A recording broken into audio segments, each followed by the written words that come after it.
नमस्कार मित्रांनो, कसे आहात सगळे? मजेत ना असायलाच पाहिजे.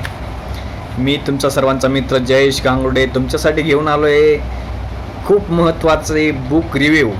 आणि आज माझा पहिला हा व्हिडिओ आहे आणि आज आपण पहिली जी बुक रिव्ह्यू करणार आहोत ते आहे बिलीव्ह इन युअर सेल्फ. या पुस्तकात काय विशेष आहे आणि काय त्याच्यातून आपण घेऊ शकतो, त्याच्यातले काही निवडक आणि समराईज पॉईंट मी तुम्हाला सांगणार आहे अगदी सोप्या भाषेत, आपल्या मराठी भाषेत, जेणेकरून तुम्हाला कळेल की या पुस्तकामध्ये नेमकं काय आहे आणि ते आपल्या जीवनात नेमकं कशा पद्धतीने कामी येणार आहे आणि प्रॅक्टिकली आपण त्याला कसं इम्प्लिमेंट करू शकतो. सो हा जो ऑडिओ बुक मी आज ऐकला, सो आज तारीख आहे 1 जुलै 2025.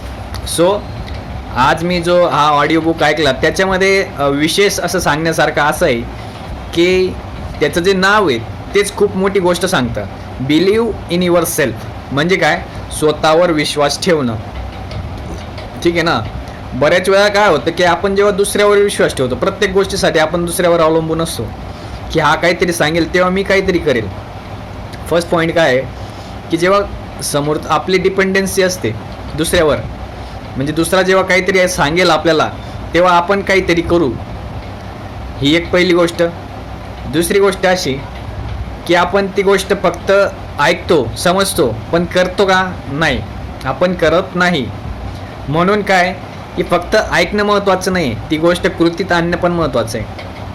तिसरी गोष्ट, आपण खूप साऱ्या चांगल्या गोष्टी ऐकतो, समजतो आणि करण्याचा प्रयत्नही करतो, पण त्यापुढे आपण कंटिन्युअसली करत नाही. ॲक्च्युली कन्सिस्टन्सी आपली राहत नाही, सातत्य आपलं राहत नाही. ही एक तिसरा पॉईंट आहे. तर ह्याच गोष्टींना ओव्हरकम करण्यासाठी ह्या पुस्तकात आपल्याला म्हणतात की आधी इकडं म्हणजे बाहेरचं जग बदलायचं असेल ना तर आपल्याला आधी स्वतःला बदलावं लागेल. ठीक आहे ना. तुमचं आजूबाजूचं एन्व्हायरमेंट सगळं बदलेल, पण केव्हा? जेव्हा तुम्ही स्वतःला बदलणार तेव्हा. ठीक आहे. आणि स्वतःला कसं बदलायचं? तर सर्वात आधी विश्वास ठेवा की तुम्ही ही गोष्ट करू शकता. त्याच्यामध्ये एका व्यक्तीची राहुल नावाची आपण राहुल धरू, त्याच्यामध्ये विवेक समथिंग काहीतरी नाव दिलं आहे, रोहन नाव दिलं आहे. ठीक आहे. तर रोहन जो आहे तो एका बँकेत कामाला आहे. ठीक आहे ना. तर तो एक ज्युनियर क्लर्क आहे किंवा ज्युनियर मॅनेजर म्हणून समथिंग आहे, तो असिस्टंट मॅनेजर म्हणून आहे. तो सगळे आपले जे रिपोर्ट आहे तो सिनियर मॅनेजरला देतो, 8 तास काम करतो, घरी जातो. ही त्याचं डेली रुटीन आहे. काही प्रॉब्लेम आलं तर सिनियरकडे फॉरवर्ड करायचं आणि पुढे चालायचं, बस. हे त्याचं डेली रुटीन होतं. पण जेव्हा त्याचा एक मित्र भेटतो आणि त्याला सांगतो की तुला तुझं आयुष्य बदलायचं असेल तर आधी स्वतःवर विश्वास ठेवणं शिक. प्रॉब्लेम आले तर पळायचं काम नाही. ठीक आहे ना. त्यांना फेस करायचं आहे आणि ते फेस तू तेव्हाच करू शकतो जेव्हा तुझा स्वतःवर एक दृढ विश्वास असेल तेव्हा. ठीक आहे ना. आणि तो दृढ विश्वास कसा तयार होईल? त्यासाठी रोज तुला स्वतःला काहीतरी सांगावं लागेल. जे आपण पुस्तकं ऐकले ना, द सिक्रेट असेल किंवा द मॅजिक ऑफ वर्ड्स असेल, जे अफर्मेशन्स असतात. म्हणजे काय? अफर्मेशन म्हणजे काय? स्वतःला काहीतरी पॉझिटिव्ह गोष्टी सांगणे, पॉझिटिव्ह विचार सकाळी उठल्यानंतर आणि रात्री झोपण्याआधी हा बेस्ट टाईम असतो स्वतःला पॉझिटिव्ह विचार देण्याचा. त्याचं कारण काय आहे की आपल्या सबकॉन्शियस माइंडमध्ये जेव्हा हे पॉझिटिव्ह विचार स्थिर होतात हळूहळू, तेव्हा आपल्यामध्ये एक वेगळा कॉन्फिडन्स तयार होतो. आणि जेव्हा आपण आतून स्वतःवर जेव्हा बिलीव्ह करायला लागतो, स्वतःवर प्रेम करायला लागतो आणि स्वतःवर विश्वास ठेवायला लागतो ना, तेव्हा संपूर्ण जग आपल्यावर विश्वास ठेवायला लागतं, संपूर्ण जग आपल्यावर प्रेम करायला लागतं. ह्या त्या पुस्तकाचा सारांश आहे. तर त्याच्यामध्ये अजून काही गोष्टी सांगितल्या आहेत की स्वतःवर विश्वास करणं, स्वतःवर प्रेम करणं म्हणजे घमंडची गोष्ट नाही.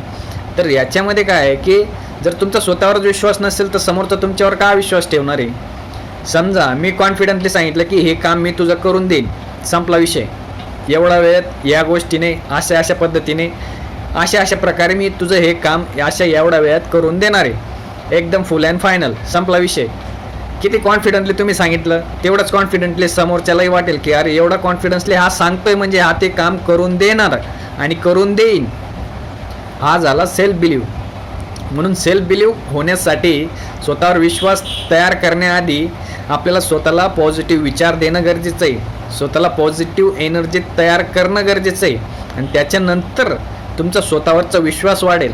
आणि जेव्हा तुमच्या आयुष्यात त्याच्यानंतर जे प्रॉब्लेम येतील ते फाइंड आउट करायला, ते सॉर्ट आउट करायला एक आपल्यामध्ये आत्मविश्वास असणं गरजेचं आहे. आणि फक्त आत्मविश्वास नाही, दृढ आत्मविश्वास. आणि तो आत्मविश्वास आपल्या सगळ्या प्रॉब्लेमला सॉल्व करण्यासाठी खूप महत्त्वाचा असतो. आणि त्याच्यानंतर जेव्हा आपण त्याला प्रॉब्लेम्सला टॅकल करू, त्यांना सॉल्व करू, त्याच्यानंतर जे यश मिळवू आपण, म्हणजे जेव्हा आपण इमॅजिन करू की ह्या लेवलला मी जाऊ शकतो का, मग तो रोहन जो असतो तो ज्युनियर लेवलला असतो. मग तो विचार करतो की मला सिनियर मॅनेजर व्हायचं आहे. तर सिनियर मॅनेजर काय करतोय नेमकं, त्याचं कामाची पद्धत काय, तो काय काम करतो, तो प्रॉब्लेम आला तर नेमकं टॅकल कसा करतो. तर मग अशा पद्धतीने तो विचार करू लागतो आणि त्या पद्धतीने तो हळूहळू स्वतः काहीतरी निर्णय घ्यायला लागतो, नाही का. बऱ्याचशा गोष्टींना बॉसवर डिपेंडन्सी नाही राहत, तो स्वतःच निर्णय घेतो आणि ते प्रॉब्लेमला सॉर्ट आऊट करण्याचा प्रयत्न करतो. त्याच्या बॉससारखा तो विचार करण्याचा प्रयत्न करतो आणि ते सॉर्ट आऊट करतो.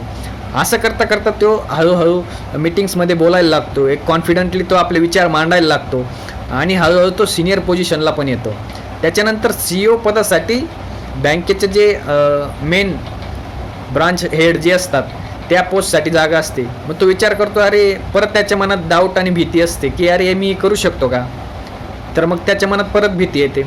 मग तो विचार करतो की हां, मी इथपर्यंत पोचलो आहे ना, स्वतःवर विश्वास ठेवून, स्वतःच्या पॉझिटिव्ह माइंडसेटने, पॉझिटिव्ह विचार करून जो आत्मविश्वास मी बिल्ड केला आहे त्याच्या थ्रू जर मी इथपर्यंत पोचू शकतो तर मी याच्या पुढेही जाऊ शकतो. ठीक आहे ना. छोटी गोष्ट जर पॉसिबल होऊ शकते तर मोठी गोष्टी पॉसिबल होऊ शकते. मग तो हळूहळू त्या पद्धतीने विचार करायला लागला की ब्रांचचा जो हेड आहे तो कशा पद्धतीने विचार करतो आपल्या ब्रांचसाठी. आपले जे मोठे मोठे प्रॉब्लेम असतात ते कसे सॉल्व करतो, ब्रांचचे मोठे मोठे प्रॉब्लेम कसे असतात आणि तो कशा पद्धतीने ते सॉल्व करतो. तर त्या प्रकारे तो विचार करायला लागतो आणि असे मोठे मोठे क्रिटिकल गोष्टींमध्ये तो कॉन्ट्रीब्यूट करायला लागतो. आणि अशी ती वॅकन्सी निघाली असते त्याच्यानंतर तो विचार करतो आणि अप्लाय करून देतो. तो म्हणतो ठीक आहे, जे होईल ते होईल, मी कॉन्फिडंटली जे काय असेल ते करेन आता, नाही का. मग त्याच्यानंतर त्याने एकदम आत्मविश्वासाने तो इंटरव्ह्यू दिला. बऱ्यापैकी त्याने सॉर्ट आऊट केलं सगळ्या गोष्टी आणि त्याने ती गोष्ट मिळवली. तो झाला, त्याला ती गोष्ट मिळाली. म्हणजे जी गोष्ट त्याने इमॅजिन केली होती, जी गोष्टीचा त्याने विचार केला होता, ती गोष्ट त्याने मिळवलीसुद्धा. म्हणजे आपण विचार करू शकतो की आपल्याला वाटतं की अरे हे काय होतंय, नाही का, कसं होईन, काय होईन, कसं होईन, ही भीती आहे मनात आहे, नाही का, भीती आहे, चिंता आहे, घाबरतो आपण, नाही का. तर त्या सगळ्या गोष्टी निघून जातात जेव्हा तुम्ही स्वतःवर बिलीव्ह करता तेव्हा या गोष्टी ॲटोमॅटिक सॉर्ट आऊट होत जातात. मग तेव्हा रोहन विचार करतो की हळूहळू मी नंतर त्याला एक वेगळ्या ब्रांचसाठी पाठवलं जातं. तिथले तो सगळ्या गोष्टी सेटअप करतो, एक वेगळं एन्व्हायरमेंट तयार करतो आणि त्यांनी ज्या गोष्टी शिकलेल्या असतात त्या इतरांना पण तो सांगतो आणि त्यांचा पण तो कॉन्फिडन्स वाढवतो. आणि तिथे पण तो एक नवीन ब्रांच एकदम सक्सेसफुली ब्रांच रन करून दाखवतो. जी ब्रांच एकदम डबघाईली आलेली असते तिला तो एकदम सक्सेसफुल ब्रांचमध्ये आणून ठेवतो. आणि हळूहळू तो विचार करतो की मला अजून वेगळं करायचं, मला इथेच थांबून नाही राहायचं, मला एंटरप्रेन्योर बनायचं आहे. आणि तो विचार करून तो हळूहळू त्या गोष्टींमध्ये घुसतो. प्रॉब्लेम्स येतात, तो त्यांना हळूहळू सॉल्व करतो, टॅकल करतो आणि त्याच्यात पण तो यशस्वी होतो. म्हणजे मॉरल ऑफ द स्टोरी काय की याचा सारांश काय की जर तुमचा स्वतःवर दृढ विश्वास असेल, पॉझिटिव्ह विचार तुमच्या आत असतील आणि जेव्हा तुम्ही स्वतःला बदलशाल, स्वतःला तुम्ही जेव्हा बदलणार आहे तेव्हाच हे संपूर्ण जग हे बदलणार आहे. तुम्ही जो इथं विचार केला आहे तो प्रत्यक्षात होईल, पण केव्हा, जेव्हा तुम्ही इथून विश्वास ठेवाल, आपला जो विश्वास आहे तो दृढ असेल आणि विचार तुमचे पॉझिटिव्ह असतील आणि इथं जे इमेज आहे ती एकदम जी क्लिअर असेल तरच ती प्रत्यक्षात उतरेल. म्हणजे काय, या पुस्तकाचा सारांश एवढाच आहे. स्वतःवर विश्वास ठेवा, स्वतःवर एकदम दृढ विश्वास ठेवा, पॉझिटिव्ह माइंडसेट ठेवा, विचार क्लिअर ठेवा. इथे क्लिअर असेल तरच क्लिअर घडेल. जय हिंद, जय महाराष्ट्र. आजचं